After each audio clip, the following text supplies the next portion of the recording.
Du coup, quand tu te dis zut, je suis instable ou zut, on m'apprécie pas ou on me prend pas à ma juste valeur, etc. C'est juste que t'es pas au bon endroit, t'es pas à ton endroit. Toute ma vie, quelque part, moi, j'ai eu l'impression qu'on me disait non parce que je rentrais pas dans les cases, parce que j'étais atypique, parce que je correspondais pas à la norme de par mon, je sais pas, mon esprit créatif, ma volonté de faire des choses que les autres ne voulaient pas faire, etc. Et c'est parce que je me suis pris plein de non qu'à la fin, je me suis dit, mais il faut juste s'accepter. Et ces noms-là m'ont fait réaliser qu'il fallait s'écouter. Je souffrais de pas être comme tout le monde, alors qu'aujourd'hui, en fait, je suis très contente, j'assume complètement et comme ça, je sors un peu du lot et c'est très chouette. Mais pendant 12 ans, j'arrivais pas à comprendre que ça pouvait avoir de la valeur ajoutée que d'être un ovni. Je suis Charlotte Desrosiers-Natral et je suis heureuse de vous accueillir sur Pourquoi pas moi. On a tous rêvé un jour de changer de vie. Certains ont osé écouter leur petite voix et ils ne le regrettent pas. Écoutez ces témoignages sans coupe qui permettent de décrypter ce qui se passe concrètement entre le moment où on se dit dans sa tête « Pourquoi pas moi ?», au moment où on rend tout cela possible. Pourquoi pas moi ? Le podcast qui t'invite à écouter ta petite voix. Aujourd'hui, nous avons le plaisir de retrouver Pénélope. Pénélope a été le premier épisode que j'ai diffusé en janvier 2020. Elle fait partie des très belles rencontres que j'ai faites grâce au podcast. J'ouvre une petite parenthèse. Si le podcast vous plaît, vous ne le saviez peut-être pas, mais vous pouvez vous inscrire à la newsletter de Pourquoi pas moi. Rendez-vous sur pourquoipasmoi.co. Vous pouvez également vous abonner sur votre plateforme d'écoute préférée et mettre 5 étoiles et un commentaire sur Apple Podcast. Allez, je referme la parenthèse pour revenir à Pénélope. Elle a passé plus de 12 ans à se chercher en enchaînant les super jobs. Mais quand on n'est pas à sa place, on ne peut pas être bien. Découvrez sans plus attendre tout ce qui s'est passé en un an dans la fabuleuse vie de Pénélope Boeuf. Bonjour Pénélope. Bonjour Charlotte. Je suis super heureuse de te retrouver un peu plus d'un an après. Quand on s'est quitté, tu nous disais que tu devais faire un spectacle en octobre, que tu devais sortir Rap and Roll. Est-ce que tu peux nous raconter un petit peu ce qui s'est passé dans la dernière année et là où tu en es ? Alors, j'ai en effet sorti Rap and Roll, ma fiction audio, qui a correctement fonctionné. En revanche, le spectacle, je ne vais pas me cacher derrière le Covid, parce que ce n'est pas à cause du Covid que je ne l'ai pas fait, c'est vraiment parce que je ne l'ai pas travaillé, parce que j'ai eu d'autres priorités, comme des livres et comme continuer à refaire une nouvelle saison pour l'Arnaque et d'autres projets à côté vidéo. Et donc, en fait, le théâtre, je me suis dit, c'est pas pour maintenant, je me sens pas assez prête même à monter sur scène, c'est un autre boulot de réécriture encore et peut-être que ce sera 2022, mais en tout cas c'était pas 2021 et peut-être 2022, 2023, j'en sais rien. Ouais. Donc du coup, Rap and Roll en effet c'est sorti, ça a bien fonctionné. Moi j'avais écouté, j'avais adoré et là tu as eu donc une nouvelle saison de l'Arnaque. Là c'est la combienième que tu as sortie ? Là, c'est la saison 9, donc au final, j'aurai 130 épisodes sur l'Arnaque. Ça commence à faire beaucoup. Après, on me demande encore des saisons 10, 11, 12, même si les audiences grimpent pas plus. Étonnamment, tu vois, je suis environ à 5000 écoutes par jour, ce qui est bien, mais j'ai déjà eu 8. Donc, en fait, les gens s'en vont, reviennent, etc. Et c'est vrai qu'une fois qu'on a écouté un épisode, on ne va pas revenir, alors qu'une interview, on peut potentiellement aller réécouter l'interview, reprendre des notes et tout, alors que l'arnaque, c'est 5 minutes, hop, t'as écouté, tu passes au suivant et tu reviens pas. Donc voilà, après, j'ai peur de faire d'autres saisons et de me dire ces épisodes sont moins bons, je veux m'arrêter au bon moment, tu vois. Et donc d'un côté, on me dit vas-y, refais-en, mais tout comme à chaque fois, on dit à Netflix, refais une saison, et puis si sa saison est pourrie, on dit pourquoi il en a refait une, quoi. Parce que vous aviez demandé, oui, mais bon, fallait la faire bien. Là, c'est un peu pareil. On a tous en mémoire Les Visiteurs 3 ou bien. Ouais. Toutes les saisons, il y a toujours une saison à un moment qui va pas bien. Plan cœur, la saison 2, 3, ça va pas. Enfin, ouais. Bon, on verra. Alors s'arrêter au bon moment. Un vrai challenge. Exactement. Et du coup, tu disais des vidéos ? Ouais, là, je suis en train de créer des petites capsules d'1 minute 30 humoristiques que je fais avec une grosse boîte de prod et qu'on va essayer de vendre à des chaînes télé. Donc, j'espère que ça sera pour milieu d'année. Ok. Dans tes grands challenges, les livres, on va en reparler évidemment parce que ça c'est la maxi nouveauté. On enregistre le 12 mars, mais les livres sortent la veille le 17, la veille de la diffusion de cet épisode. Dans tes grands challenges de 2020, il y avait le fait que le chômage allait prendre fin. Et donc, du coup, qu'il allait falloir vivre de ton projet et être autonome financièrement grâce à ton projet. Oui. Eh bien, si je suis là, Charlotte, c'est que j'ai réussi. Bravo. Écoute, j'ai réussi, non sans mal. En fait, ce qui m'a vraiment aidée et sauvée, c'est paradoxalement le confinement. C'est-à-dire que moi, pendant le confinement, j'ai beaucoup travaillé. J'ai notamment fait le podcast de Mythique, l'application de rencontre. J'ai aussi fait le podcast de l'Association française des urologues. Et j'ai fait 2 autres petites marques parce que les marques devaient se diversifier, se sont mis sur le podcast et ils sont venus me voir parce que je devais sûrement être moins cher que les autres studios et j'avais ma patte à moi. Et ça m'a aidé. C'est grâce à ces deals que maintenant je peux continuer à ouvrir mon studio et me payer. Alors, il ne faut pas que je me repose sur mes lauriers parce qu'il va falloir que je rentre d'autres marques. Mais en tout cas, voilà, ça m'a mis un gros pied à l'étrier. Sinon, je ne sais pas où je serais d'ailleurs. Si j'avais pas signé ça, c'est dingue de se dire que je ne ferais plus ça. Je ne pourrais pas. Je serais redevenue salariée ou j'aurais fait de la formation, que de la formation. Donc, c'est un miracle, quoi. C'est génial. Un miracle ou le fruit de beaucoup de travail et de talent. Ouais, et puis une question de timing aussi, parce que c'est une question de timing, parce que le travail, oui, ça paye, mais parfois, ça paye pas toujours si tu n'arrives pas au bon moment. Donc, c'est un regroupement, une synchronicité, comme on dit, un alignement des planètes. Génial. Et donc là, aujourd'hui, dans ce qui te permet donc de vivre, c'est les podcasts de marque essentiellement. C'est les podcasts de marque. Et maintenant, quand même, comme j'ai pas mal de chaînes qui fonctionnent bien, je fais de la monétisation sur mes podcasts.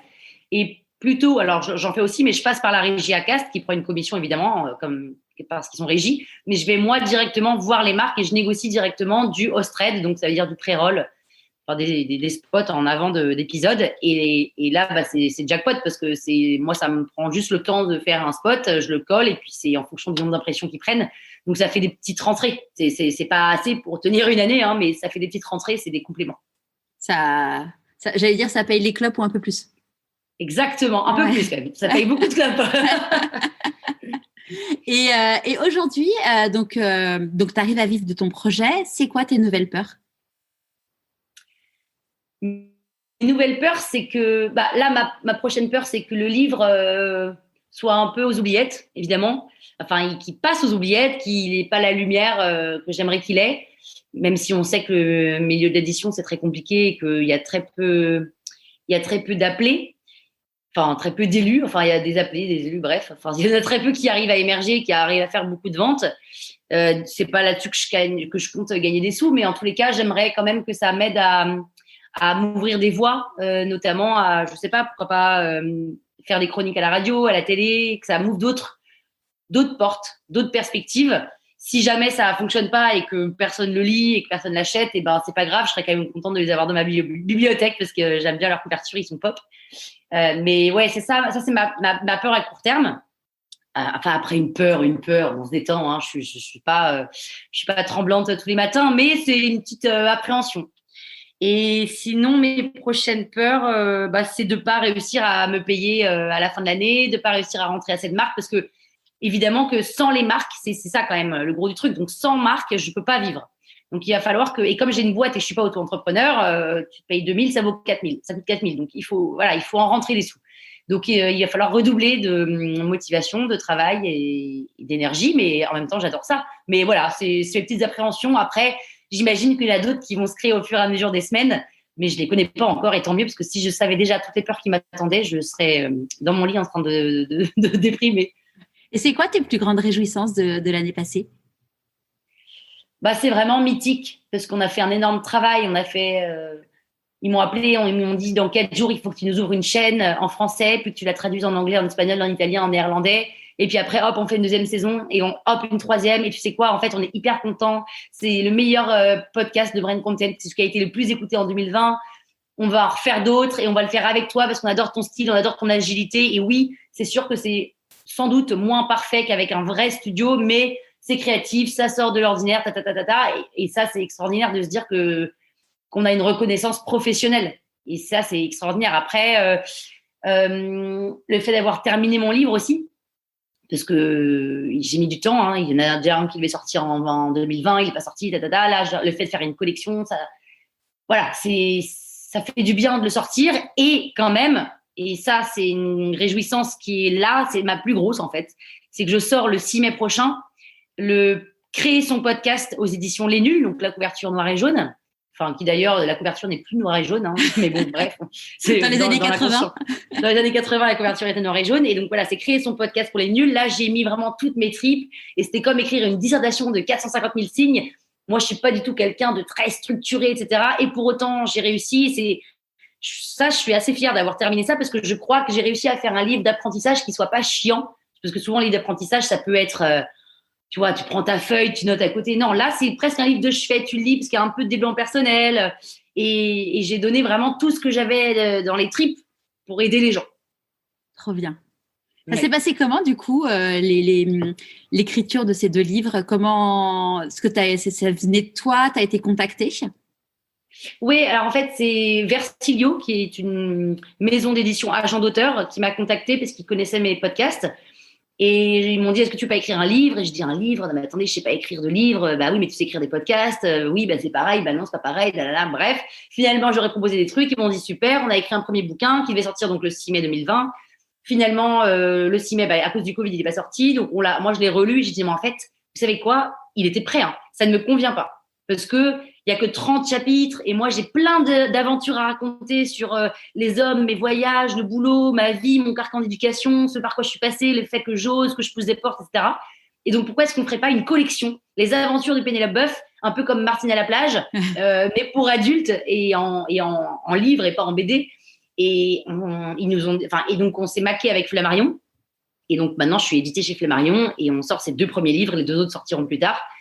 Et ça a été tout un retravail entre prendre les chapitres que j'avais fait dans le premier, que j'en réécris des nouveaux, que je fasse une sorte de chronologie de cette fille qu'on voit grandir de 0 à 37 ans.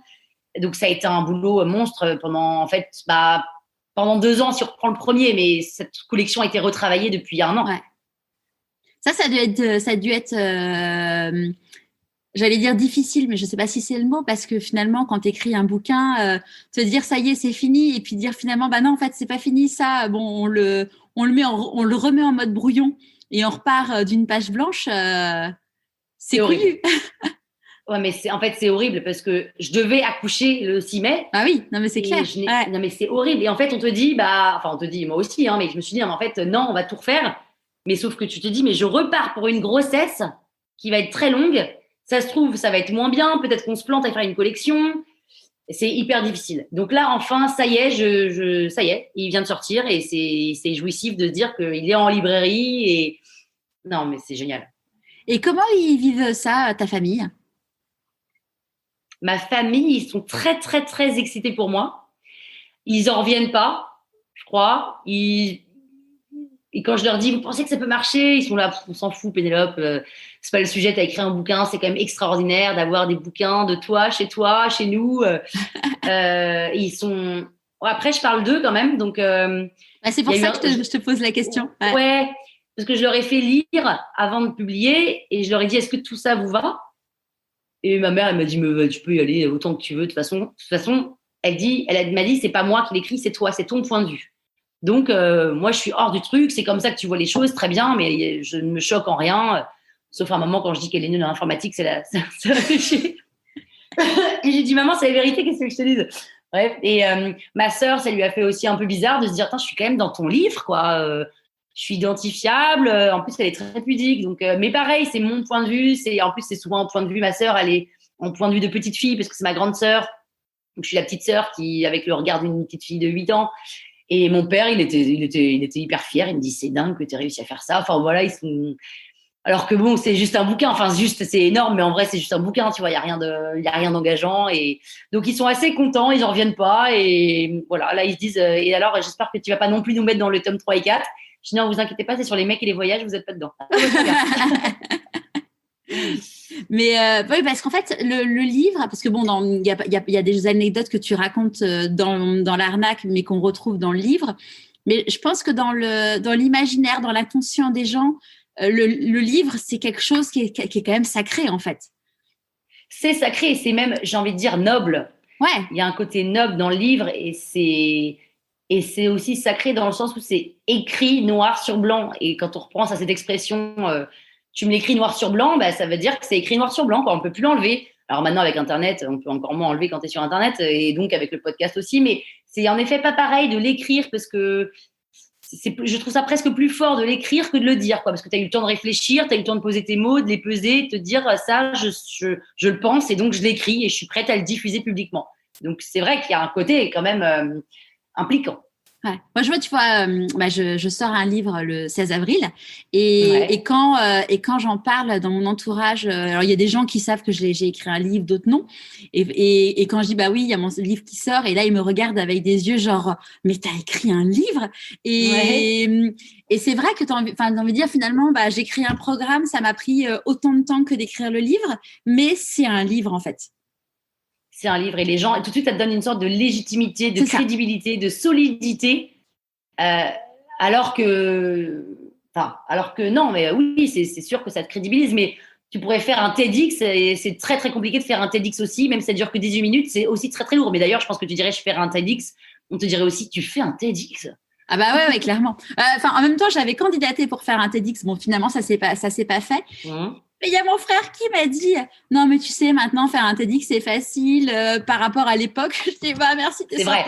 Non, mais c'est vrai que c'est plus facile maintenant qu'avant. Avant, TEDx, c'était vraiment les happy few, quoi. Ouais, mais on est des happy few. Mais on est des happy few. Si on se dit qu'on est des happy few, on est des happy few. On sera des happy few, exactement. C'est un mindset. C'est quoi la plus grande difficulté que tu as eu à traverser cette dernière année?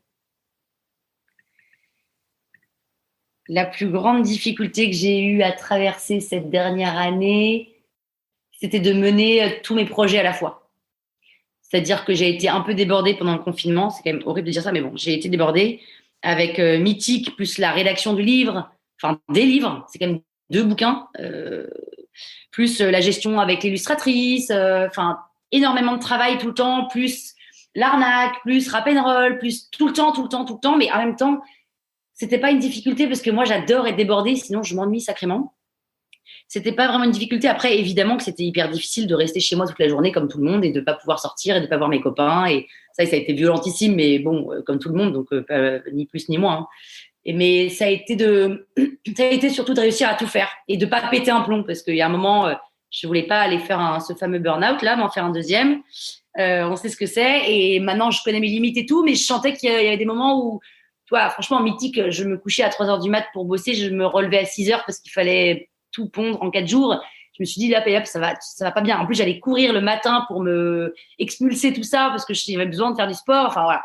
Mais au final, c'était que du bon parce que quand tu signes des belles marques et que tu produis et que tu crées, moi, je suis la plus heureuse du monde. Ouais. Justement, c'est marrant parce que en lisant le 2e tome, tu parles du burn-out et dans le podcast l'année dernière, tu avais dit que c'était un pseudo burn-out, mais là, tu mets vraiment le mot sur le fait que c'était un burn-out. Comment tu vis maintenant avec ça? Et justement, comme tu disais, maintenant, tu te connais et comment tu fais pour te préserver? C'est difficile parce que je sais qu'à chaque fois, je suis à la limite. Mais je suis à la limite, je suis pas à la limite du burn-out, mais je suis à la limite du Pénélope, tu vas en burn-out. Ce qui est en fait une étape encore avant, en amont. Et quand je sens que je suis là, je me détends et je me dis, Pénélope, c'est trop con, tu vas regretter en fait d'y être allée parce qu'on sait à quel point c'est dur de remonter la pente, c'est dur. Même si on se dit qu'on y arrivera, on y arrivera. Non, c'est comme ça. On ne peut pas remonter tout de suite la pente. Donc je me détends, j'arrête, je dis non à des petits projets parce que j'avais tendance à dire oui à tout. Donc, un projet à 500 €, je disais oui alors que ça me prenait 3 jours, quoi. Enfin, ça n'a aucun intérêt, tu vois. Et donc, maintenant, je priorise. Si j'ai pas le temps, je dis, écoutez, pas pour tout de suite. Avant, j'avais toujours 10 mails ouverts sur mon email pour répondre vite aux gens. Maintenant, je vois le mail, je suis OK, c'est pas urgent, je répondrai plus tard. Enfin, voilà, je me discipline, mais c'est hyper dur parce que moi, j'ai envie de lui répondre tout de suite. Comme ça, déjà parce que ça sera fait, moi, hop, ça en moins à faire. Et puis, parce que lui sera content d'avoir la réponse tout de suite. Parce que moi, j'aimerais bien avoir des réponses tout de suite. J'en ai rarement tout de suite, mais... Amis journalistes, si vous écoutez le podcast, répondez à Pénélope et interviewez-la. Non, mais c'est vrai que c'est difficile l'attente. Et moi, j'aime pas faire attendre les gens parce que j'aime pas attendre. Donc, mais bon, j'apprends à me dire, c'est pas urgentissime, il y a rien d'urgent et puis rien n'est grave et on se détend. Et si tu sais quoi, tu sors pas ton épisode le lundi, alors que depuis 2 ans, tu le sors le lundi, et ben, c'est pas la fin du monde. Les gens vont te dire, bah, pourquoi il n'y a pas d'épisode? Et ben, tu diras, et ben, ça sort demain, et c'est pas grave. Alors, pour l'instant, j'ai réussi à le tenir, à le faire le lundi, mais oh, c'est pas grave, il n'y a rien de grave. C'est plus important la santé, quoi. Et c'est quoi, toi, tes petits symptômes qui te font dire que tu prends pas le bon chemin? Je parle très, très, très, très, très, très, très, très, très vite. Je suis surex, je bafouille tellement je parle vite, et moi-même, je me dis, oulala, c'est bizarre. Mes potes me disent, disons, t'es stressée, hein. Alors qu'en fait, ils me disent jamais. Je parle vite, je suis toujours stressée, etc. En règle générale, mais quand ils me le disent, c'est que et ça m'inquiète quand ils me le disent parce que ça veut dire que j'ai passé un stade.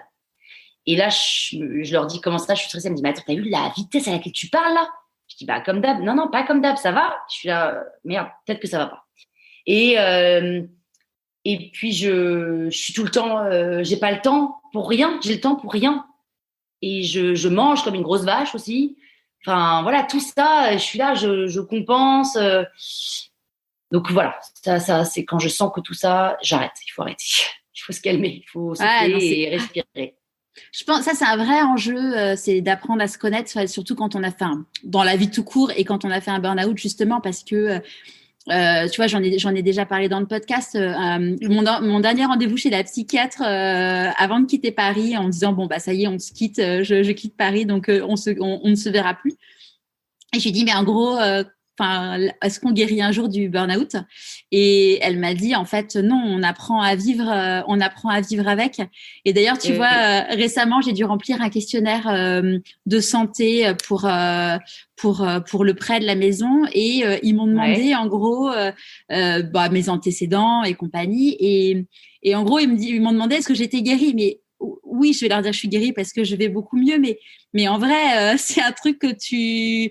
Après, c'est ce que quelqu'un me disait, c'est que c'est un garde-fou. C'est que du coup, ça te permet de connaître vraiment tes propres limites. Et... Ah bah c'est génial quelque part de l'avoir fait une fois, parce que tu sais que... Enfin, tu peux retomber une deuxième fois, mais tu sais tellement que c'est dur que tu fais tout pour pas. Après, c'est comme la clope, hein. Dès que tu arrives à arrêter, c'est trop génial. Et puis, tu te dis jamais je retomberai. Et puis, en fait, un jour, tu retombes.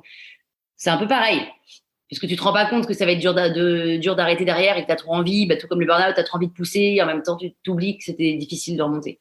Mais en effet, le fait de l'avoir fait une fois, ça peut t'empêcher de le refaire une deuxième. Tu te préserves. Donc, mon mari on souffre une fois, mais pas deux. Ouais, mon mari, il me dit, y a que les cons, il y a que les cons qui font 2 fois la même connerie. Ouais, après, con ou pas, parce que c'est pas vraiment, je sais pas si c'est une connerie de retomber dans le burn-out. Enfin, si, bien sûr que c'est une connerie, mais c'est plus fort que toi, tu as ce besoin d'eux, et il faut aller guérir ça, parce qu'en fait, c'est avoir besoin de tout le temps être en suractivité, se surdépenser, ne pas apprendre à s'ennuyer, vouloir tout le temps performer. Tout ça, c'est des sujets sur lesquels il faut travailler soi-même, parce qu'il y a un sujet. Ouais, c'est sûr. Il y a une personne sur Instagram, quand j'ai dit que j'allais te retrouver aujourd'hui, qui m'a demandé de te poser comme question comment tu dépasses tes pensées limitantes. Je comprends pas la question. Les pensées limitantes, c'est nos freins qu'on se met nous-mêmes, en fait. En fait, je crois que j'ai pas tellement de limites. C'est un peu ça le problème, c'est que j'ai pas de limites. C'est pour ça que je peux facilement tomber à la renverse. Et j'ai pas tellement de limites. Et c'est ça qui fait ma force, parce que sinon je ferais pas tout ce que je fais, j'oserais pas tout ce que j'ose, et j'ai pas tellement de limites. Vraiment à tous les niveaux, je peux aller très loin. Et en fait, ma seule limite, c'est la sécurité, tu vois. C'est vraiment dans la pyramide de Maslow au top, quoi. Ouais, parce que je m'arrête quand ça devient dangereux, et quand ça, voilà. Mais sinon, c'est nos limites. Mais en fait, je comprends même pas ce que c'est qu'une pensée limitante. Pourquoi est-ce qu'on se limiterait? Déjà, pourquoi est-ce qu'on se limiterait à penser? Ensuite, pourquoi est-ce qu'on se limiterait à oser? Pourquoi est-ce qu'on se limiterait à travailler? Pourquoi est-ce qu'on se limiterait à... Non, je me limite pas. Alors, je sais pas si ça fait sens, mais là, comme ça, je n'ai pas l'impression de me limiter dans quoi que ce soit. Ah, c'est top. Et d'ailleurs, c'est chouette parce que dans le deuxième tome, tu parles de la stratégie de la Pénélopade. Est-ce que tu peux nous en parler? C'est quoi la Pénélopade et comment on fait pour justement ne pas avoir de pensée limitante avec tout ça? Bah, la pénélopade, c'est le fait d'obtenir quelque chose a priori impossible ou très difficile à avoir et par l'usure. Donc, par l'usure, tous les moyens sont bons. Ça peut être insister auprès de la personne, ça peut être lui envoyer plein de messages, l'appeler 15 fois, trouver des bons arguments intelligents et revenir alors qu'on nous a déjà dit non, passer par le grenier quand on a claqué la porte, passer par la cave, enfin, bref, trouver tous les moyens possibles pour arriver à ce que tu veux obtenir. Et ça s'appelle la pénélopade parce que moi, je le fais beaucoup. Mais ça peut s'appeler la charlotade, ça peut s'appeler la marinade, ça peut s'appeler la philippade, ça peut s'appeler tout ce qu'on veut. Et je pense que chacun, on a tous la possibilité de faire ça. Il faut juste s'affranchir du regard des autres, s'affranchir de la gêne qu'on peut rencontrer, de la pudeur, et se dire, mon objectif, c'est quoi? C'est ça. Et ben, je vais tout faire pour l'avoir. Peu importe. Alors, peu importe, toute proportion gardée, évidemment, mais allons-y, quoi. Je me donne les moyens d'y aller. C'est ce que je te disais hors micro avant de lancer l'enregistreur. J'ai interviewé Annabelle Robert qui a écrit La théorie de la veste et l'épisode sera diffusé là dans quelques semaines. Et d'ailleurs, Annabelle a écrit un bouquin aussi, pareil comme toi, Flammarion Versilio. Et elle, en gros, elle dit qu'il faut se prendre un certain nombre de vestes. Ce qu'elle appelle une veste, c'est un j'ai perdu le mot. Enfin, c'est en gros, t'as essayé, on t'a dit non, quoi. Enfin, et dans la vie, il faut ne pas avoir peur de se prendre des vestes. Il faut s'en prendre pour justement avancer. Et puis, c'est ce qui va te créer des opportunités parce que on va te dire non, on va te dire non, on va te dire non. Puis à un moment, on va bien te dire oui, en fait. Et c'est exactement ça. Et toute ma vie, quelque part, moi, j'ai eu l'impression qu'on me disait non parce que je rentrais pas dans les cases, parce que j'étais atypique, parce que je correspondais pas à la norme de par mon esprit créatif, ma volonté de faire des choses que les autres ne voulaient pas faire, etc. Et c'est parce que je me suis pris plein de non qu'à la fin, je me suis dit, mais en fait, le problème, ce que je ressens, du coup, j'avais une haine un peu des autres. Je me disais, mais pourquoi est-ce qu'on m'accepte pas? Mais en fait, il n'est pas là le sujet. Il faut juste que moi, si je m'accepte, ça suffit. Il faut juste s'accepter. Et ces noms-là m'ont fait réaliser qu'il fallait s'écouter. Et si on s'écoute, quand on se prend des vestes, ça fait mal, mais en même temps pas tellement parce qu'on va aller essayer de choper plein d'autres trucs. Et il y a un moment, en effet, comme elle dit, Annabelle, en effet, on va nous dire oui. Parce qu'il y a tellement peu de personnes qui osent demander et qui osent faire des choses et qui osent passer par le grenier en se disant je veux pas gêner, je veux pas déranger, j'aime pas m'imposer, etc. Que dès que tu le fais, les gens disent oh, tiens, c'est surprenant. Carrément, vas-y. Et boum. C'est clair. Ouais, et l'idée, c'est de le faire toujours avec une bonne intention, en étant respectueux. Et c'est ça qui, à un moment, sur un malentendu, ça peut marcher, quoi. Bien sûr. Et alors moi, je mets toujours, parce que c'est mon style, mais je mets toujours des notes d'humour là-dedans. Ouais. De l'humour. Quand j'insiste, je trouve un petit truc rigolo, ou je fais une private joke, ou je trouve un truc sur la personne, ou j'envoie un paquet auquel il ne s'attend pas, mais qui sort de l'ordinaire. Donc, c'est pas du harcèlement pur et dur, évidemment. Hein. Mais c'est ta façon de demander qui doit être un peu tournée rigolote, un peu mignonne. Enfin, tu vois, un peu s'il vous plaît, ce serait génial, mais attendez, vous vous rendez pas compte ce que ça apporterait à une jeune entrepreneur si vous arriviez à nanana. Et puis, la personne en face, ça me coûte quoi? Ok, allez, je lui file un coup de main. Ouais, c'est clair. Puis, les gens aiment aider au final. Dans le livre, tu dis la difficulté n'a pas tant été de trouver un travail que de trouver ce que j'aimais. Aujourd'hui, je ne travaille plus, je gagne ma vie. Ça m'a coûté un peu cher, mais ça n'a pas de prix. En fait, quand j'ai écrit cette phrase, je ne travaille plus, je gagne ma vie, je l'ai écrite parce que j'avais l'impression de plus travailler mais de gagner ma vie de façon intéressée. Enfin, je gagne de l'argent. Et puis, en fait, en l'écrivant, je me dis, mais c'est pas du tout ça que ça veut dire. Je ne travaille plus, je gagne ma vie au sens premier du terme. Je ne la subis pas, je la gagne. J'en fais une victoire, je suis victorieuse sur ma vie parce que j'ai pas du tout le sentiment de travailler. Et c'est ça qui est extraordinaire, c'est que j'ai la chance de faire un métier qui soit une passion, c'est-à-dire la création. Et j'ai jamais le sentiment d'être dans la souffrance du travail, dans le labeur. Et ça, c'est quand même génial de se dire ça parce que du coup, j'ai l'impression de gagner ma vie, quoi. Je suis pas en train de la perdre, je suis pas en train de la gâcher, je suis de la subir, en train de la gagner. Ouais. Et quand tu dis ça m'a coûté un peu cher, mais ça n'a pas de prix, qu'est-ce que tu veux dire par là? Je veux dire que j'ai quand même mis 10 ans, 12 ans avant de la gagner, cette vie, parce que, comme on venait de le dire, j'ai galéré pendant 10-12 ans avec des boulots différents. Et à chaque fois, c'est des projets sympas, mais je sentais que j'étais pas à ma place. Et j'avais l'impression qu'on me regardait comme un ovni. D'ailleurs, c'est marrant parce que je sais plus qui m'a dit, Pénélope, si c'est dans un autre podcast, on m'a dit que mon livre était un ovni littéraire. Une directrice des programmes de radio m'a dit que ma chronique que je lui avais faite en maquette était un ovni audio. On dit que mon Instagram est un ovni. Donc, en fait, c'est très marrant. Et à chaque fois, les gens me disent ça et je suis là, mais attendez. Et en fait, il y a un côté que je prends assez bien. Je suis assez contente, quelque part, d'être un ovni littéraire parce que ça veut dire que c'est quelque chose qu'on ne voit pas à tous les coins de rue. Et en même temps, c'est de ça dont j'ai souffert pendant 12 ans. C'est qu'on m'a toujours dit que j'étais un peu ovni, que je sortais des normes, des cases, etc. Et je me disais, mais pourquoi je ne suis pas comme tout le monde ? Pourquoi je souffrais de ne pas être comme tout le monde, alors qu'aujourd'hui, en fait, je suis très contente, j'assume complètement et comme ça, je sors un peu du lot et c'est très chouette. Mais pendant 12 ans, je n'arrivais pas à comprendre que ça pouvait avoir de la valeur ajoutée que d'être un ovni.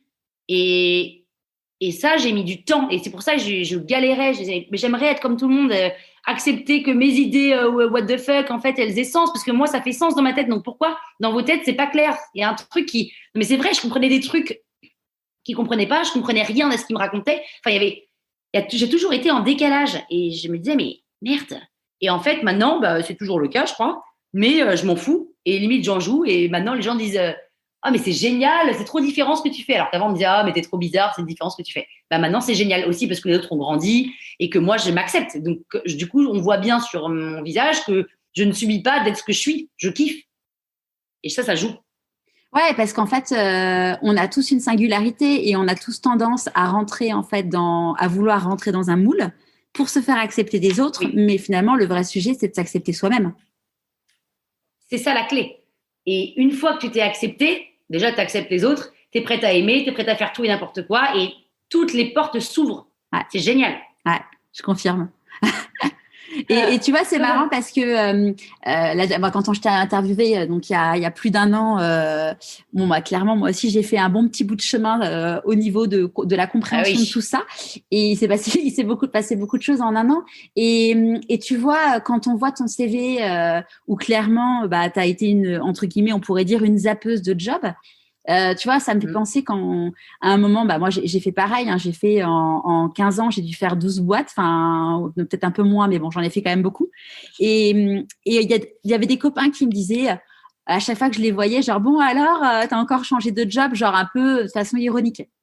Mais en fait, quand on écoute ton histoire et et moi, je le vivais mal, mais en fait, quand on voit ton histoire et tout, et quand je regarde la mienne, c'est qu'en fait, on n'était pas à notre place, en fait. Et donc, pourquoi, en fait, on changeait tout le temps de job ? C'est pas parce que on était des personnes instables, c'est juste qu'on n'était pas à notre place, en fait. Et ça change tout quand tu as compris ça. Exactement, parce qu'en fait, tu te dis, zut, c'est moi le problème. Et c'est pas tellement ça, l'histoire. C'est que t'es pas au bon endroit. Et c'est pour ça que, du coup, ça ne fit pas avec les gens et avec le milieu dans lequel tu es. Il faut juste, du coup, quand tu te dis, zut, je suis instable, ou zut, on m'apprécie pas, ou on me prend pas à ma juste valeur, etc. C'est juste que t'es pas au bon endroit, t'es pas à ton endroit. Oui, mais il est où mon endroit ? Ça, je sais pas où il est, mais il est quelque part. Et peut-être que tu peux te le créer toi, et les autres viendront à toi, et ils seront dans ton endroit. Mais du coup, si t'es quelque part et qu'on te dit non mais arrête, c'est pas une façon de faire, si, c'est ma façon de faire. Oui, mais on fait pas ça comme ça ici. Ah, si on fait pas ça comme ça ici, moi je vais aller là où on peut faire ça ici. Et tu vois, bon d'ailleurs, l'endroit, c'est un petit clin d'œil aujourd'hui. Donc on est le 12 mars et justement en fait, je suis comme toi, je suis convaincue qu'on a tous un endroit qui fait qu'on est bien et que les planètes s'alignent. Et d'ailleurs, j'ai du coup créé un programme pour aider les personnes pour pouvoir trouver cette réponse-là. Et aujourd'hui, c'est le lancement officiel de ce programme. Et j'ai tellement hâte et en fait, j'ai tellement hâte parce qu'en fait, moi, je suis convaincue comme toi et tu fais partie des exemples pour moi, des personnes qui ont réussi à trouver leur place et qui m'ont fait me dire, qu'en effet, quand tu étais à ta place, tu pouvais être heureux et qu'après, comme tu disais tout à l'heure, les planètes s'alignent et de me dire, et en fait, moi, ma conclusion, par rapport à tout ce travail personnel, c'est que, mission à moi, c'est d'aider les personnes, à écouter leur petite voix. et de se dire dire aux gens, mais vous avez le droit d'être heureux, vous avez le droit de savoir quelle est votre place, quoi. En voiture, Simone. Ouais. Après, c'est aussi difficile une fois qu'on a trouvé sa place, parce que là, on se dit, du coup, c'est génial, elle a sa place, tout. Alors oui, c'est génialissime, il n'y a pas de débat. Tu as un nœud dans le ventre qui est complètement dénoué, c'est génial. En revanche, une fois que tu as ta place, tu es obligé un peu d'écrémer dans tes relations, parce que toutes celles qui te trouvaient nanana, mais auxquelles tu t'accrochais parce que tu disais que c'était toi le problème, elles ont plus trop leur place dans ton endroit. Et donc, t'es forcément, enfin, en tout cas, en ce qui me concerne, moi, je suis forcément un peu plus seule. Mais ça me va très bien, parce qu'au moins, je suis avec que des gens qui fit avec mon endroit et qui comprennent ce que je raconte et qui comprennent ce que je dis et qui sont d'accord avec ce que je fais, etc. Mais je pense que c'est plus étroit, du coup. Ouais, ça, je trouve ça vachement intéressant que tu en parles. D'ailleurs, tu vois, on en a parlé avec Aurélie. C'est l'épisode qui a été diffusé hier, la semaine dernière, pour les personnes qui vont nous écouter. Et ça, c'est un truc, tu vois, enfin, je trouve qu'on n'en a pas assez parlé à date dans le podcast. C'est qu'en effet, clairement, quand tu deviens vraiment toi, quand tu t'assumes, ouais, ça fait forcément un tri dans tes relations, parce que parce qu'il y a des personnes en fait où il y avait des choses qui t'énervaient un peu chez elles, mais en fait finalement après avoir pris conscience, tu dis non mais en fait on n'a pas du tout les mêmes valeurs, nos valeurs sont à l'opposé, et en fait on a tellement peu de temps que l'idée c'est de ce temps-là le passer avec les bonnes personnes en fait. Exactement. Et ça c'est quand même un peu difficile, parce que les bonnes personnes de ton endroit, si tu as mis autant de temps à trouver, c'est qu'il n'y en a pas énorme. Il y en a, hein, mais il faut les trouver, et elles ne sont pas, en tout cas, dans ton milieu, parce que tu as mis des années avant de trouver. Donc, elles ne sont pas là, quoi. Il y en a, hein, forcément. Les amis de toujours seront toujours là, parce que ce n'est pas des amis pour rien, mais il y en a qui partent, quoi. Et puis, tu les vois moins, et ça se fait assez naturellement, d'ailleurs. Hein. Ce n'est pas du tout un tri, genre, toi, tu dégages. Non, c'est naturellement, vous vous appelez moins, vous comprenez moins, donc, voilà, la distance se fait. Mais moi, je trouve c'est étonnant d'ailleurs, mais je trouve qu'en ayant trouvé ma place, je me sens beaucoup plus seule et en même temps beaucoup plus nourrie, parce que les quelques personnes que j'ai, elles sont plus riches que riches, et moi, je me sens aussi très riche d'être moi. Et en fait, quand je suis seule, ça me va très bien. Et d'ailleurs, depuis 2 ans, ça y est, je me suis trouvée. Je me sens hyper seule, mais j'adore ça. Maintenant, j'adore être seule. J'ai apprivoisé la solitude plutôt que avant, je la subissais, parce que je me sentais seule au milieu de tous ces gens qui n'avaient rien à voir avec moi. Là, je me sens seule parce que je suis quand même dans mon truc, mais dès qu'il y a des gens qui fit avec le même truc, c'est extraordinaire. Là, il y a une fusion, et puis c'est très, très fort. Ouais, il y a un vrai truc qui se passe. Ouais, ça n'a pas de prix. C'est pour ça que je dis ça m'a coûté cher, mais ça n'a pas de prix, parce que ça m'a aussi coûté cher en termes de relations, d'amitié. C'est difficile. Et puis, du coup, d'un coup, tu t'assumes, et donc tu prends un peu plus la parole.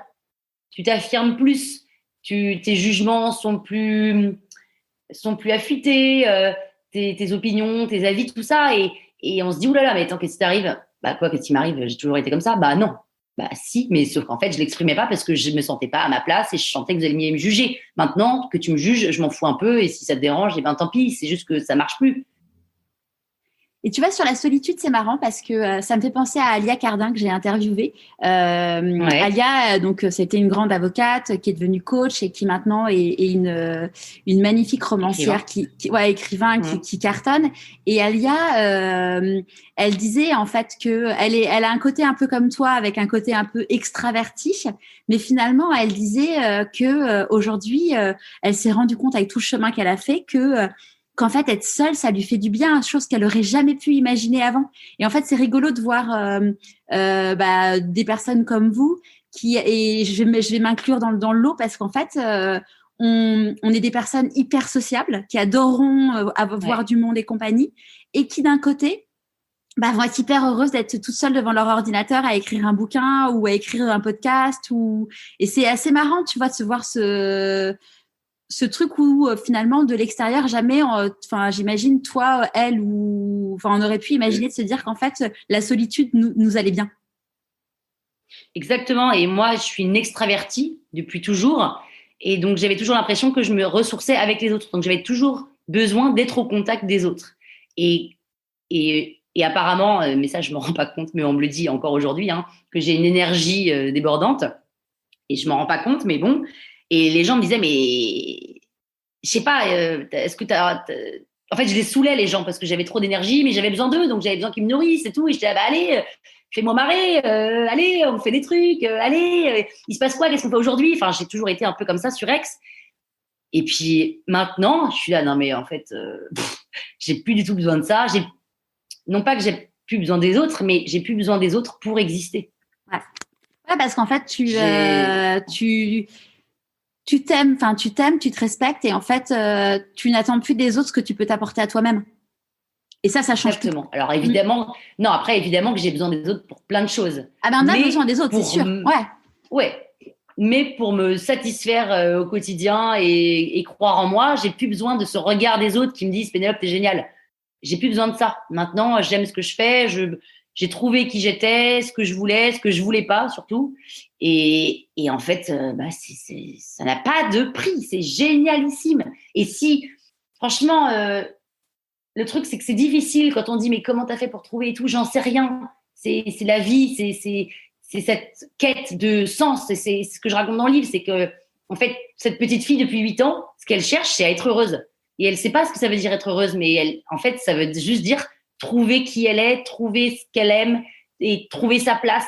Et ça se fait assez, naturellement, avec beaucoup d'obstacles, d'embûches, etc. Mais si on y tient vraiment, il faut juste s'écouter. Et quand on s'écoute vraiment, quand on dit mais en fait j'aimerais faire ça, eh ben fais-le. Oui, mais ça se fait pas. Alors c'est que t'as pas vraiment envie, parce que si vraiment t'avais envie, t'en aurais rien à foutre et t'irais. Alors évidemment, c'est que t'as peur, mais en fait, si vraiment c'est ça ton objectif, fonce. On va crever dans quelques années, mon Dieu. Mais quelle tristesse de se dire qu'après c'est fini. Moi, je crois pas à la mort. À la mort, si. À la vie après la mort. Donc, allons-y, quoi. Éclatons-nous maintenant. On n'a qu'une chance de pouvoir le faire. Je trouve ça trop dommage de se dire oui, mais non, mais oui, mais non, mais rien. Go, quoi. On peut se faire renverser par un bus demain. Rien que d'y penser, ça me rend malade. Mais ce serait dommage de se dire, en même temps, tu seras mort, tu t'en fous. Mais tu te diras, pour ceux qui croient à la suite, ils se diront, c'est quand même con parce que j'ai pas donné tout ce que j'ai pu. Parce que finalement, moi, je crois quand même notre vie dépend de nous. Ah bah ouais. C'est prouvé scientifiquement que le bonheur dépend à 40% de soi. Donc, ouais, et si tu te donnes à fond, si tu choisis, tu sais, t'es à la campagne, tu as 2 chemins, tu vas à droite ou à gauche, c'est toi qui choisis, quoi. Hein. Soit tu vas à droite, là où le chemin est beaucoup plus long et plus d'embûches, soit tu vas à gauche, facile, mais au bout du compte, il y a juste un petit étang, alors qu'à droite, il y a une mer magnifique, transparente, avec des petits poissons et une noix de coco qui t'attend. Mais il va falloir que tu marches plus longtemps et que tu aies des obstacles. Et en fait, c'est exactement ça. C'est jusqu'où tu es prête à aller dans l'effort. Et alors, peut-être que ça vient du fait que moi, j'ai fait énormément de sport en compétition et que c'est vrai que j'ai un peu un mental d'acier et que tant que je suis pas arrivée au plus, j'arrête pas, quoi. Donc, entre ce chemin à gauche où je peux être au bord d'un étang, mais c'est moins long, et ce chemin à droite où vraiment va falloir en chier, mais à la fin, tu as ta noix de coco avec ta paille et ton transat, je me dis, allez, c'est pas grave, on se refait 3 heures de plus de marche, mais on sera tellement content. En fait, le kiff, il est tellement fort à la fin que ça vaut l'effort. Et puis, en fait, dans l'effort, il y a aussi énormément de choses qui se passent pendant l'effort et ça vaut le coup, quoi. C'était quoi le sport que tu as fait à haut niveau? J'ai fait du volleyball en compète, ouais. Et là, j'étais passeuse. Et j'étais passeuse, donc j'étais celle qui marquait pas de points. Et j'étais la capitaine.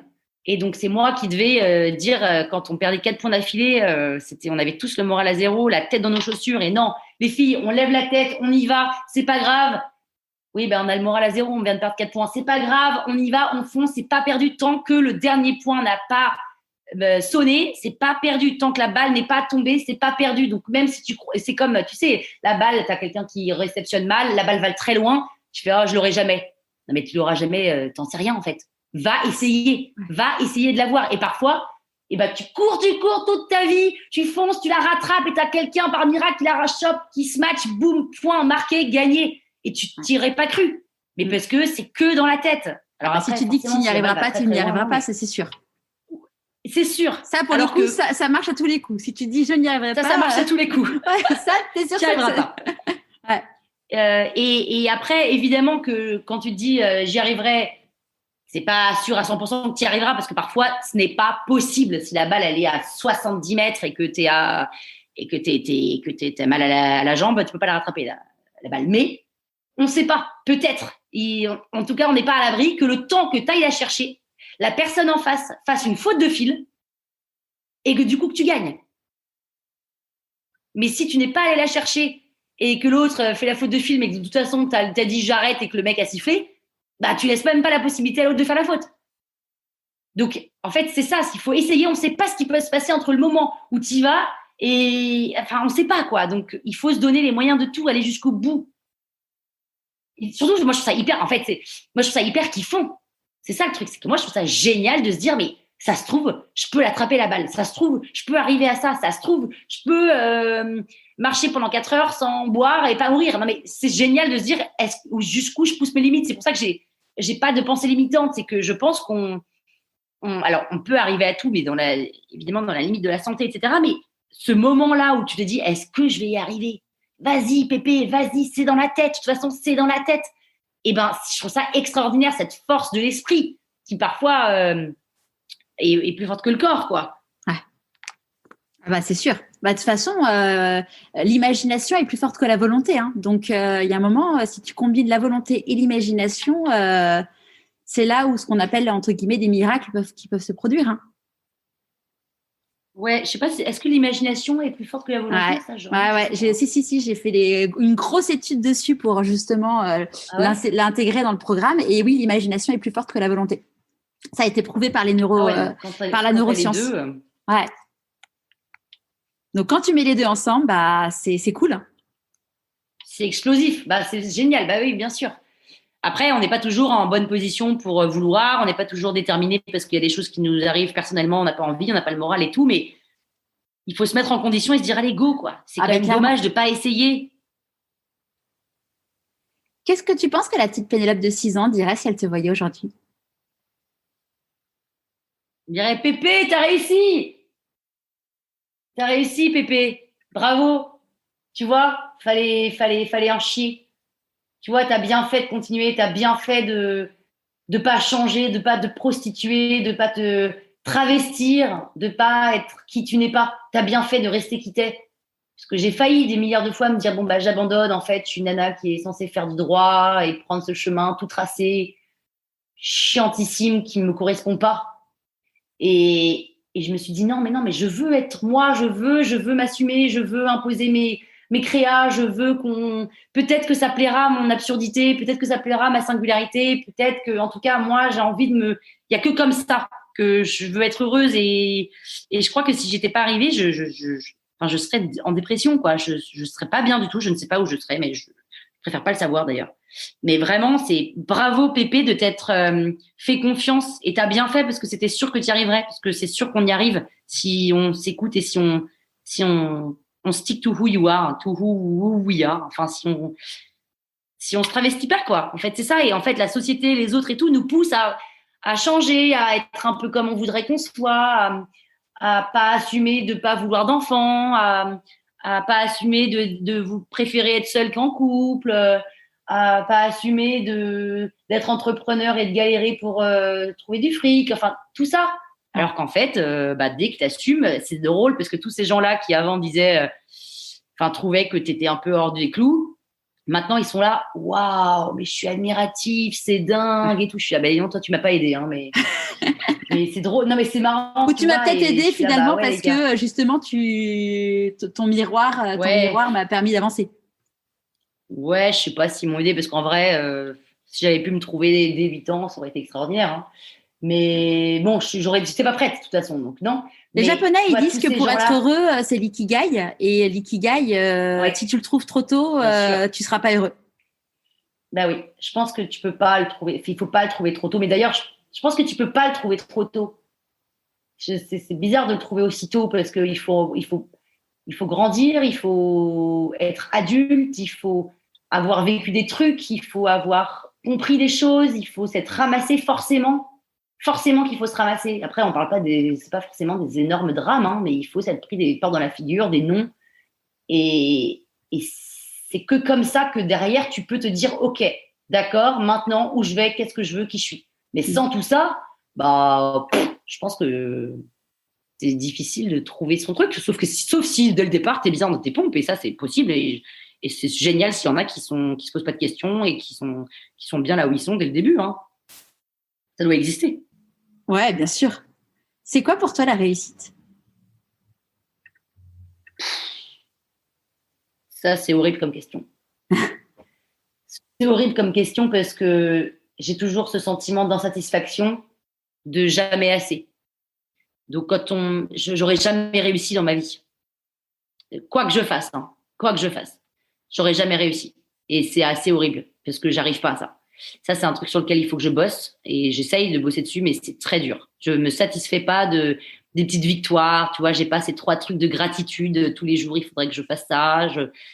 Et j'essaye, hein. Mais quand on me dit, par exemple, si je sais pas, si j'ai une interview sur une grosse télé, on me dit, ah, t'as réussi à l'avoir cette interview géniale. Oui, ok, bon, bah maintenant, quoi, il faut la prochaine. Et tu vois, c'est jamais assez. Et du coup, j'apprécie pas ce que j'ai. Enfin, j'apprécie, bien sûr, hein, je suis contente, mais ça se fait naturellement parce que dès que j'ai un truc, c'est ok, bon, bah next, maintenant que je l'ai, on s'en fout, on y va. Ok, on peut avoir plus. Si on a eu ça, ça veut dire qu'on peut avoir encore plus, et encore plus, et encore plus. Et on peut toujours avoir plus. Sauf qu'il y a un moment, il faut apprendre à se dire, Pénélope, là, c'est génial, déjà, tout ce que tu fais. Ça, j'ai beaucoup de mal. On dit que dans la vie, quand on fait des choix, il y a des renoncements. C'est quoi tes renoncements à toi?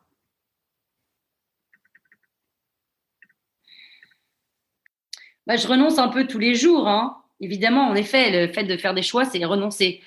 Mais sauf que j'aime pas trop ce mot-là. Moi, je le vois plutôt, c'est un peu verre à moitié plein, verre à moitié vide.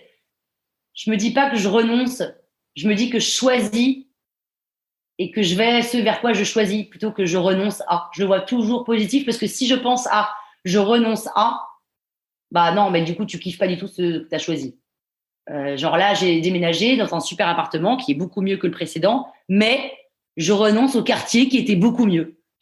Mais en fait, si je me dis ça, quand on va me dire il est comment ton appart, je vais dire bah il est bien, mais bon, c'est pas le même quartier quoi. Putain, non. Ah bah j'ai un super appart. Point. En fait. Sinon, tu vois que le négatif et tu deviens pessimiste, c'est-à-dire ouais mais je renonce à ça, je renonce à ça, je renonce à ça. Non, tu renonces pas à ça, tu vas vers ça. Et si c'est ton choix, c'est qu'il y a bien une raison et que c'est une bonne raison et c'est que il y a des éléments qui ont fait que tu es allé vers ça plutôt que vers l'autre, sinon tu serais resté dans l'autre truc, quoi. Est-ce que tu as un nouveau conseil à donner aux personnes qui sont en train de changer de vie et qui n'osent pas encore passer à l'action?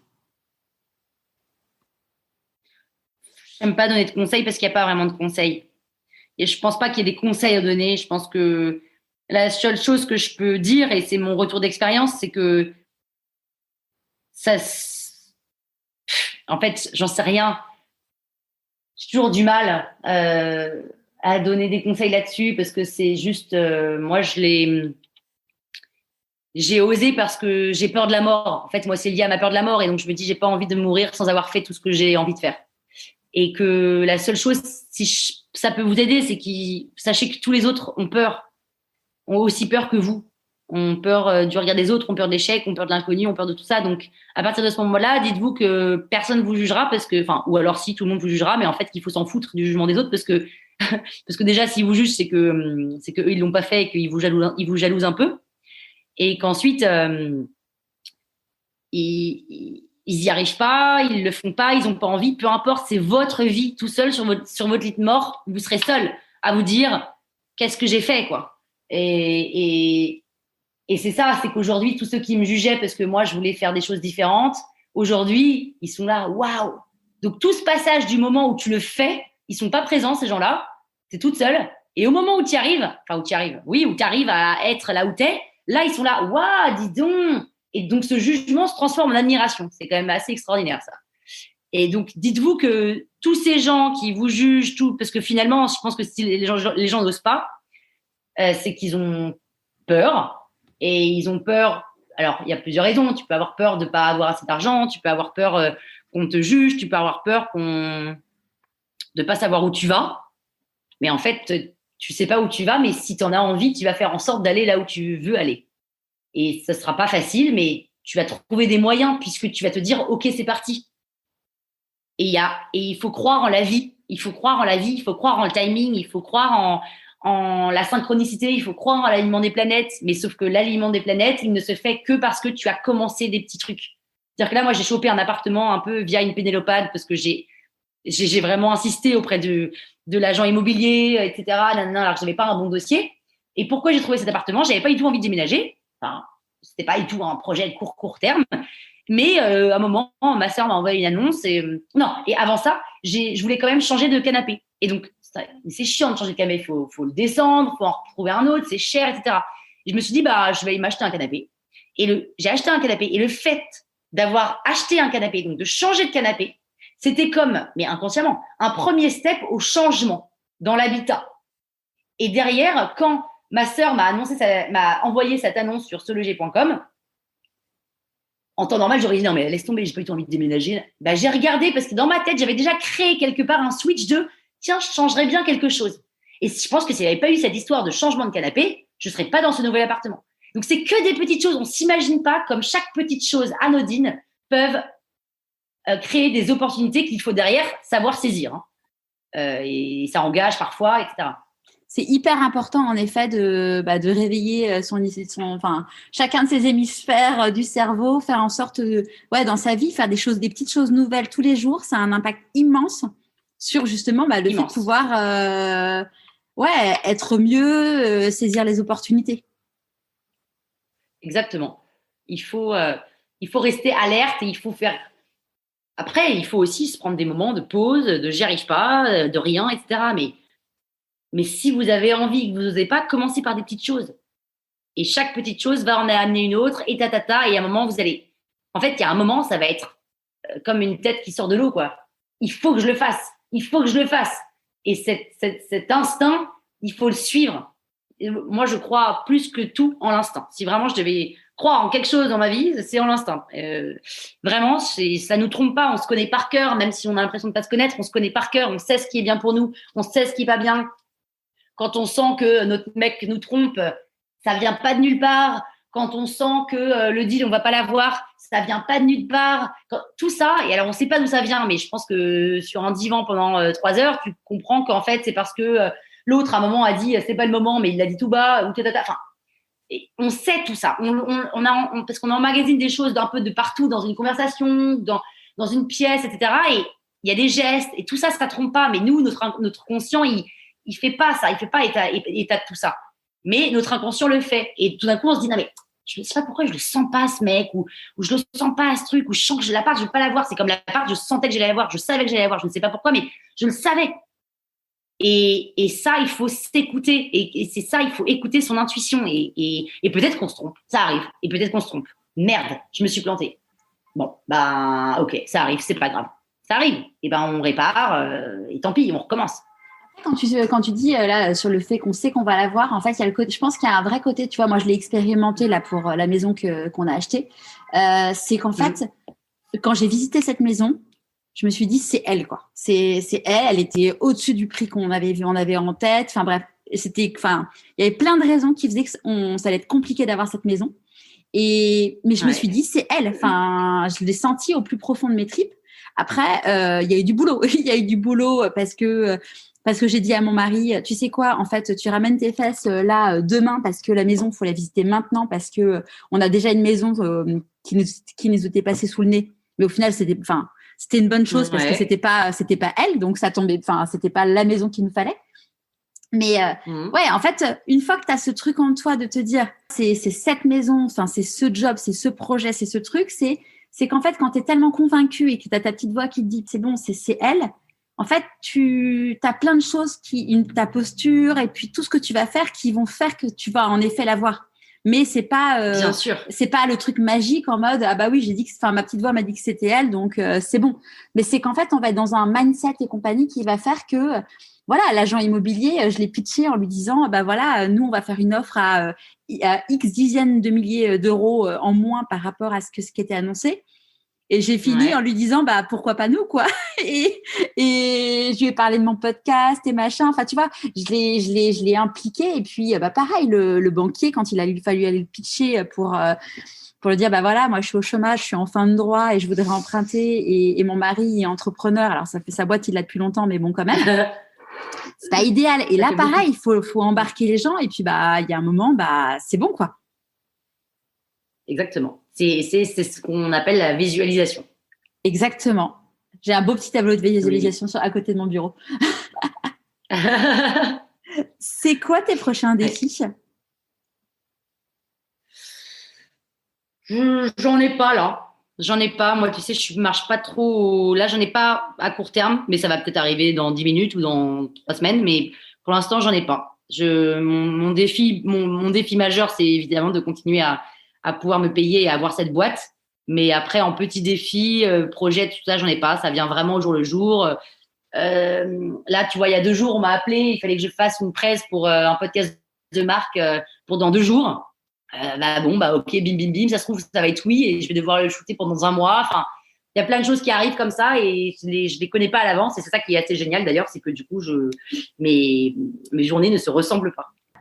Ça me fait penser à l'objet que tu avais choisi pour te présenter, qui était un collier de bonbons acidulés où tu disais dans chacun, quand on le croque, on ne sait pas quel goût il va avoir. Ouais. Oui, on ne sait pas quel goût il va avoir et surtout quand on croque, soit on l'a tout dans la bouche, soit il tombe. Voilà, soit on se ramasse, soit ça fonctionne, soit c'est banco, soit c'est vraiment un échec et c'est pas grave, on en essaye un autre et celui-là aussi il se ramasse, et c'est pas grave. Et puis à un moment, dès qu'on va avoir le vrai bon dans la bouche parce qu'on aura fait la bonne technique, parce qu'à force, on aura compris. C'est jouissif et du coup tu continues à appliquer la même technique et ça marche et puis à un moment ça ne marche plus mais c'est pas grave, on recommence et c'est sans fin et c'est génial. Il y a, sur Instagram, il y a une personne, Aurélie, qui m'a demandé dans les questions, elle me dit j'espère qu'elle a toujours autant la pêche. Donc bon, je pense qu'Aurélie aura la réponse en ayant écouté cet épisode.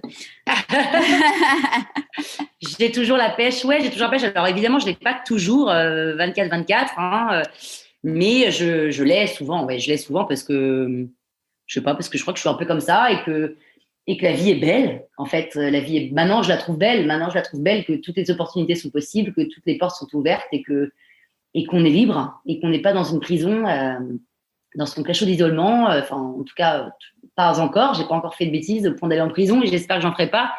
Mais quand tu vois un film, moi, à chaque fois, j'adore les films sur les prisons.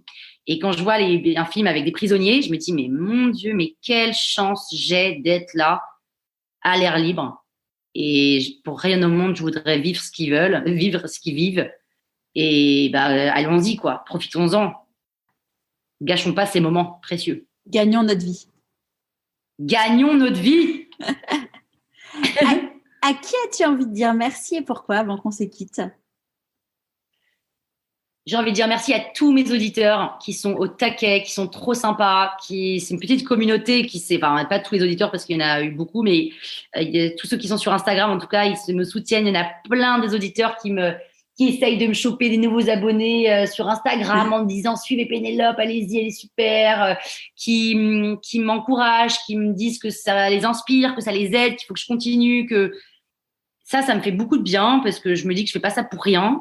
Ouais. Ensuite, évidemment, merci à ma sœur Dorothée, ma sœur Dodo, dont je parle dans le livre, qui est extraordinaire, qui a toujours été un peu mon modèle. Alors au départ, quand on était petite, c'était pas facile. Enfin si, ça a toujours été génial, mais bon, c'était le modèle, quoi. Je voulais lui ressembler, alors que j'avais rien à voir avec elle. On est vraiment différentes. En même temps, on est quand même de la même trempe, et c'est elle qui me pousse en fait.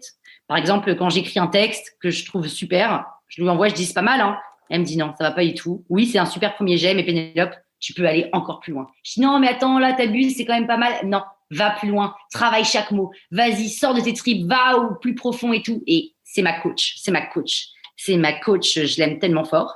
Et évidemment, mes parents, parce que c'est eux qui m'ont toujours dit, Pénélope, tu es ce que tu es. Il y a du bon, du moins bon, hein, parce que tu as des sacrés gros défauts insupportables, mais tu es aussi créative, etc. Et en fait, un jour, tu trouveras tu trouveras qui t'es, mais ça va être dur parce que t'es un peu singulière, mais c'est pas grave, tu vas y arriver. Et nous, on est toujours là, et quoi que tu veuilles faire, on sera là. Tu veux être peintre en bâtiment, je me souviens, il m'avait dit un jour, Pénélope, si tu veux être peintre en bâtiment, vas-y, fais peintre en bâtiment. Si tu vas être heureuse là-dedans, vas-y, fonce. Mais en revanche, fais les choses jusqu'au bout. On m'a toujours dit ça. Fais les choses jusqu'au bout. Ne lâche pas, n'abandonne pas avant d'avoir essayé tout ce que tu pouvais. Et dans le livre, dans le tome 1, il y a cet épisode de la calculatrice où je cours pour aller rendre la calculatrice à ma mère. Alors que je lui ai pris, je lui ai oublié de lui rendre. Ah, c'est tome 2 Tome 2, je crois. Ouais, tome 2. Ouais, tome 2. Ouais, tome 2. Je sais même plus. Tu vois, j'ai oublié de lui rendre la calculatrice alors qu'elle a un examen hyper important, etc. Et il me reste 1 heure pour aller lui rendre. Et l'endroit où elle est à 1 heure. Franchement, c'est très compliqué. Donc, je cours comme une bourrine. Je n'y crois pas, mais j'y crois parce que j'ai pas le choix, en fait. Sinon, elle va planter son examen et c'est de ma faute. Et je donne tout ce que j'ai, mais tout ce que j'ai. Et je vous dis pas si j'y arrive ou pas. Mais je laisse les gens lire et découvrir. Mais voilà, et mes parents m'ont toujours dit, tu essayes jusqu'au bout, quand je faisais du volley, ils m'ont dit, Pénélope, tu n'abandonnes pas tant que le ballon n'a pas posé ses fesses au sol. Et ça, et même un entretien à chaque fois, ok, merci beaucoup, au revoir, je serre la main. Et limite après, une fois que tu as tourné le dos et que tu vas ouvrir la porte pour la refermer, c'est fini pour toi. Non, ma mère m'avait dit, l'entretien n'est pas terminé tant que tu n'as pas passé la porte. Il peut se passer plein de choses entre le moment où tu te lèves et que tu as dit au revoir et le moment où tu as passé la porte. Donc, tu fais gaffe. Tu te mets pas à te détendre et à faire « ouais, c'était chambé ». Non, tu restes tranquille, tu fais ton truc, et tu n'abandonnes pas tant que c'est pas fini, quoi. Ouais. Et ça, ils m'ont appris ça et plein de choses comme ça qui m'ont apprise et qui fait que du coup, je suis un peu dans les extrêmes, pas équilibrée, jusqu'au boutiste, sans limite, fatigante, trop d'énergie, etc. Mais aujourd'hui, ça, c'est ce qui fait ma force. Et c'est aussi ce qui fait que j'ai beaucoup d'imagination et de créativité, c'est que tout est possible. Donc, je peux aller n'importe où, dans n'importe quel domaine, je peux aller m'éclater, quoi, parce que j'ai pas de limite. Voilà. Donc, merci papa, merci maman, merci Dodo, merci les auditeurs. Et merci Charlotte pour cette interview super. Avec plaisir, merci à toi. Juste avant qu'on se quitte, il y a sûrement des personnes qui, quand ils liront ton livre, se demanderont si tous les éléments racontés sont vrais. Oui. Eh bien, tous les éléments racontés sont vrais, sauf une histoire dans le tome 2 qui est fausse et que évidemment, je ne dis pas laquelle. Mais sinon, tout est vrai. Alors, c'est romancé, mais tout est vrai. Bah oui, attends, non, je vais pas vous dire. Et en tout cas, j'invite les podcasteurs à lire le tome 2. J'invite tout le monde à lire le 1 et le 2, évidemment. J'invite les podcasteurs à lire le tome 2 parce qu'il y a une révélation sur un des secrets que tu révèles par rapport à Apple Podcast. Je n'en dirai pas plus. Petit teasing. Non, c'est un gros pavé dans la mare que je balance. Je pense que les gens vont être choqués. Et en même temps il fallait que je le dise à un moment parce que j'avais pas envie de me cacher, mais en même temps c'est pas non plus c'est pas de la triche, mais c'est un moyen ingénieux que j'ai trouvé pour me faire connaître. Et c'est une grosse pénélopade là, vraiment c'est la plus belle pénélopade ever et je suis hyper contente. Et n'hésitez pas à la faire aussi, la vôtre, parce que ça paye les ads, les prénoms ads. Ouais. Merci beaucoup Pénélope et puis à très vite. Merci Charlotte. Salut. J'espère que ce nouvel épisode vous aura plu. Pour avoir le lien des livres de Pénélope, rendez-vous sur pourquoipasmoi.com. Et pour avoir plus de détails sur le programme dont je vous parle avec Pénélope, rendez-vous dans les notes de l'épisode. Je vous souhaite une très belle semaine et je vous dis à jeudi prochain pour un nouvel épisode de Pourquoi pas moi.